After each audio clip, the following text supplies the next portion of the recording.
चित्तौड़ दर्शन में आज समाचार में पुनः आप सभी का स्वागत है। नजर डालते हैं आज के समाचारों की ओर। भाजपा हो या कांग्रेस, इन दोनों के जो संगठन है, अग्रिम संगठन, चाहे युवा मोर्चा की बात करें, चाहे एनयूसी की बात करें, चाहे युवक कांग्रेस की बात करें, जिलाध्यक्ष का पद तो आप सभी को पता है, लेकिन क्या आपने एक पद और सुना है, जिला कार्यकारिणी अध्यक्ष का पद। अब भला जिला कार्यकारिणी अध्यक्ष का पद और जिला अध्यक्ष में क्या अंतर है, यह तो इस पद पर बैठने वाले ही जाने। लेकिन एनएसयू के प्रदेशाध्यक्ष द्वारा चित्तौड़गढ़ समेत राजस्थान में कई जिलाध्यक्ष बदल दिए गए, जिसके तहत चित्तौड़गढ़ में भी मौजूदा जिलाध्यक्ष संजय राव को बदल दिया गया एवं चित्तौड़गढ़ के समीप सैनवा निवासी कान्हा वैष्णव को एनएसयू का नया जिलाध्यक्ष बनाया गया। और इस नियुक्ति के कुछ घंटे बाद ही या कुछ देर बाद ही निवर्तमान जिलाध्यक्ष संजय राव ने अपने आप को जिला कार्यकारिणी अध्यक्ष घोषित कर दिया। और एक अन्य दावेदार ने यह कहकर अपने आप को संतुष्ट किया कि वह इस दौड़ में शामिल तो था और उसे दुख तो हुआ, लेकिन पद से नहीं कर्म से ही संतुष्ट मिलता है और इसी में वह संतुष्ट है। अब बहरहाल ये तो इस एनओसी के संगठन के प्रदेशाध्यक्ष जाने कि जिला अध्यक्ष का पद कौन सा और जिला कार्यकारिणी अध्यक्ष का पद कौन सा। चित्तौड़गढ़ नगर में शनिवार को हुई बारिश से लोगों को उमस से राहत मिली। शनिवार सवेरे अचानक झमाझम बारिश हुई, जिसके कारण सड़कें जलमग्न हो गई। चित्तौड़गढ़ नगर एवं आसपास के कई क्षेत्रों में रविवार को बारिश होने से लोगों को गर्मी एवं उमस से राहत मिली।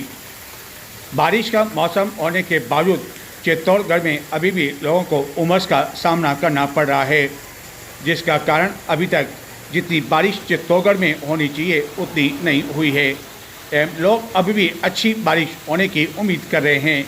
हालांकि चित्तौड़गढ़ जिले के ग्रामीण क्षेत्रों की यदि बात की जाए तो कई काश्तकारों का कहना है कि उन्हें सिंचाई के लिए जितनी बारिश मिलनी चाहिए होनी चाहिए वह पर्याप्त है एवं यदि बारिश अधिक होती है तो उनकी फसलों को नुकसान पहुंच सकता है।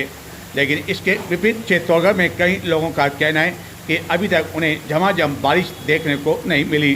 हालांकि इस तरह की झमाझम और तेज़ बारिश चित्तौड़गढ़ नगर में शनिवार सवेरे 10 बजे उस समय देखने को मिली, जबकि अचानक आकाश में घने बादल छा गए और तेज़ बारिश शुरू हो गई, जिसके कारण अचानक जो शहरी क्षेत्र में या अन्य स्थानों पर लोग मौजूद थे उन्हें तत्काल भागते हुए सुरक्षित स्थानों की शरण लेनी पड़ी। इस बारिश की वजह से कई स्थानों पर सड़कें जलमग्न हो गई।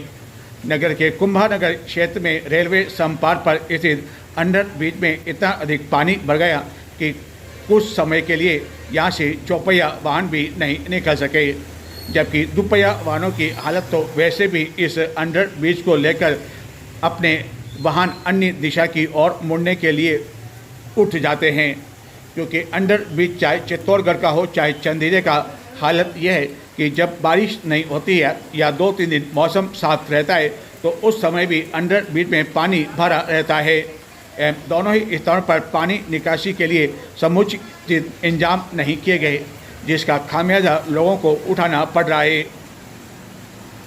तेज बारिश होने की वजह से शहरी क्षेत्र में भी कई स्थानों पर पानी भर गया।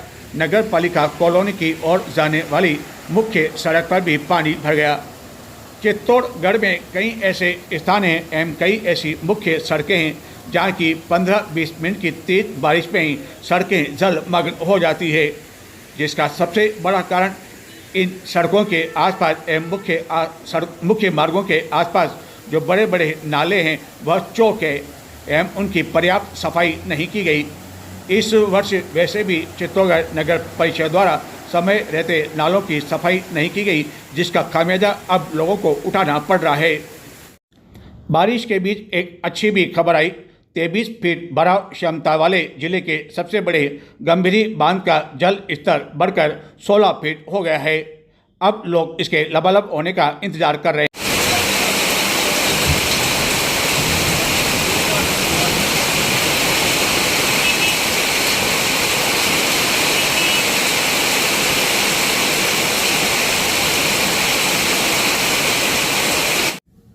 चित्तौड़गढ़ जिले के गंगरा कस्बे में पट्टेशुदा जमीन पर अवैध रूप से कब्जा करने का आरोप लगाते हुए शनिवार को गंगरा से मुस्लिम समाज के कई लोग चित्तौड़गढ़ पहुंचे। इस संबंध में उन्होंने कलेक्ट्रेट में प्रदर्शन किया और जिला कलेक्टर को ज्ञापन दिया। ज्ञापन में कहा गया कि मुस्लिम समाज के कुछ लोगों द्वारा उस जमीन पर अवैध कब्जा किया जा रहा है, जिसको लेकर उच्च न्यायालय भी उनके पक्ष में आदेश पारित कर चुका है। पट्टेशुदा जमीन पर जोधपुर न्यायालय के आदेशानुसार कार्य करने देने एवं जमीन पर अवैध कब्जा करने वालों के विरुद्ध कानूनी कार्रवाई की मांग को लेकर अंजुमन कमेटी एवं मुस्लिम समाज गंगरा द्वारा शनिवार को जिला कलेक्टर एवं जिला पुलिस अधीक्षक को ज्ञापन दिया गया। अंजुमन कमेटी गंगरार के सदर शबीर हुसैन रंगरेज के नेतृत्व में यह ज्ञापन दिया गया। सर्वोदय संकल्प प्रशिक्षण शिविर का आयोजन जिला कांग्रेस कार्यालय में शनिवार से प्रारंभ हुआ। इस 2 दिवसीय प्रशिक्षण शिविर के पहले दिन कांग्रेस नेता एवं पूर्व विधानसभा अध्यक्ष डॉक्टर सीपी जोशी के साथ ही पूर्व मंत्री उदयलाल आन्ना एवं कांग्रेस के अन्य नेता मौजूद थे, जिन्होंने कार्यकर्ताओं में नई जान फूंकने का प्रयास किया। कांग्रेस के विभाग राजीव गांधी पंचायती राज संगठन के तत्वाधान में कांग्रेस पार्टी का 2 दिवसीय सर्वोदय संकल्प प्रशिक्षण शिविर शनिवार को जिला कांग्रेस कार्यालय में गांधीवादी स्वरूप के साथ प्रारंभ हुआ।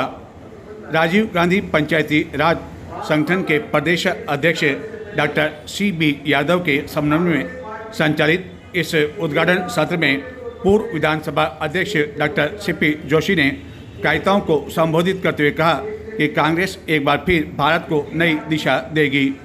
शिविर का पहला दिन 4 शक्तिशाली सत्र, 2 विचारधाराओं का संघर्ष, पंचायती राज, कांग्रेस विचारधारा और राष्ट्र निर्माण पर मंथन किया गया। इन सत्रों में राजस्थान के चुने हुए जनप्रतिनिधियों एवं कार्यकर्ताओं ने कांग्रेस के समावेशी विकास और सामाजिक न्याय के दर्शन को आत्मसम्मात किया। इस शिविर को डॉक्टर CB यादव के साथ ही पूर्व मंत्री उदयलाल आन्ना ने भी संबोधित किया। शिविर के अंतिम दिन रविवार को कार्यकर्ताओं का प्रशिक्षण आयोजित होने के साथ ही श्रमदान किया जाएगा। रविवार को अखिल भारतीय कांग्रेस कमेटी के मीडिया अध्यक्ष पवन खेड़ा भी शिविर में शामिल होंगे, जो कि कांग्रेस के एक बड़े नेताओं में से माने जाते हैं। पूर्व मुख्यमंत्री अशोक गहलोत भी इस दौरान अपना वर्चुअल संवाद देंगे। इस शिविर के दौरान पहले दिन खास बात यह रही कि डॉक्टर CP जोशी ने कहा कि किसी नेता की मेहरबानी का अब नई कांग्रेस में कोई स्थान नहीं रहेगा, लेकिन सवाल यह उठता है कि क्या ऐसा व्यावहारिक दृष्टि से संभव हो पाएगा, क्योंकि नेताओं की मेहरबानी से ही कई कार्यकर्ता पदाधिकारी बन जाते हैं एवं उन्हें पद मिल जाता है, और जो जमीन से जुड़े कार्यकर्ता हैं वह कितना ही संघर्ष कर लें, यदि बड़े नेताओं की मेहरबानी नहीं होती है तो उन्हें किसी तरह का कोई पद नहीं मिलता है। जाति होती है, गांव होता है, अलग अलग गांव के होते हैं, कभी झगड़ा होता है, किस गांव के आते वोट देंगे, इस गांव के आते वोट देंगे, कभी इस वाले के देंगे, उस वाले के वोट देंगे। सरपंच से एक वोट करता है कि मुझे वोट दिलाने के बाद हम किसको मिलने वाला दोबारा बोलो। वार्ड पंच का चयन सरपंच जीतने वाला आदमी है, वो अपनी जीतने के लिए वार्ड पंच का चुनाव लड़ता है, और जब वार्ड में हजार आदमी वार्ड पंच चुनता है, वहां तो उसके सामने कोई भी सरपंच उम्मीदवार खड़ा नहीं करता, तो वो वार्ड पंच निर्विरोध रहता है।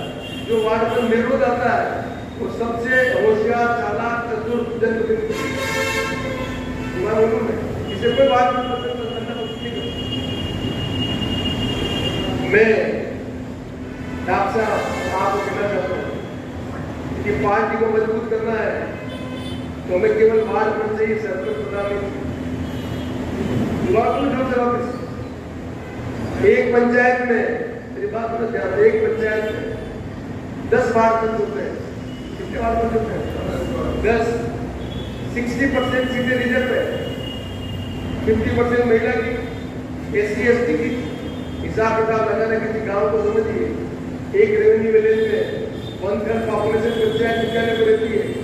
गो माता को राज्य का दर्जा दिलाए जाने एवं गो वंश को लेकर अन्य कई मांगों को लेकर आगामी 29 जुलाई को चित्तौड़गढ़ में पाटन पॉल से कलेक्ट्रेट चौराहे तक शोभा यात्रा का आयोजन किया जाएगा। इस शोभा यात्रा का आयोजन को लेकर सभी तैयारियां आरंभ कर दी है। सावन मास में विभिन्न कार्यक्रम आयोजित किए जा रहे हैं, जिसके तहत चित्तौड़गढ़ में रविवार को 2 कांवड़ यात्रा का आयोजन किया जाएगा। यह दोनों कांवड़ यात्रा पाटन पॉल स्थित झरने से प्रारंभ होगी, जो कि नगर के मुख्य मार्गों से गुजरती हुई अपने अपने गंतव्य स्थान पर पहुंचेगी। सावन मास को लेकर दुर्ग स्थित प्राचीन नीलकंठ महादेव में भी प्रतिदिन कई कार्यक्रम आयोजित किए जा रहे हैं एवं प्रतिदिन कई तरह का आकर्षक श्रृंगार भी किया जा रहा है। सावन मास के तहत दुर्ग स्थित प्राचीन नीलकंठ महादेव में विभिन्न कार्यक्रम आयोजित किए जा रहे हैं एवं प्रतिदिन नित्य नया श्रृंगार भी किया जा रहा है। इसी तरह खडेश्वर महादेव में भी प्रतिदिन विभिन्न कार्यक्रम आयोजित किए जाने के साथ ही अभिषेक का आयोजन भी किया जा रहा है एवं तड़के होते ही शिव भक्त खडेश्वर महादेव के साथ ही अन्य कई शिव मंदिरों में अभिषेक एवं पूजा अर्चना करने के लिए पहुंच रहे हैं, जबकि सायं होते ही इन मंदिरों में किया जाने वाला श्रृंगार देखने के लिए बड़ी संख्या में शिव भक्त उमड़ रहे हैं। खडेश्वर महादेव में सावन के तीसरे सोमवार को 56 भोग का आयोजन किया जाएगा एवं भजन संध्या का भी आयोजन किया जाएगा, जबकि 3 अगस्त को सहस्त्र धारा अभिषेक का आयोजन किया जाएगा। 56 भोग की झांकी का आयोजन के तहत कई भक्तजन अपने घर से विभिन्न तरह के व्यंजन लेकर आएंगे और उनके द्वारा भोग यहाँ धराया जाएगा और बाद में यह भक्तजनों में ही वितरित कर दिया जाएगा। तो ये थे आज के समाचार। अब मुझे आगे दें। नमस्कार।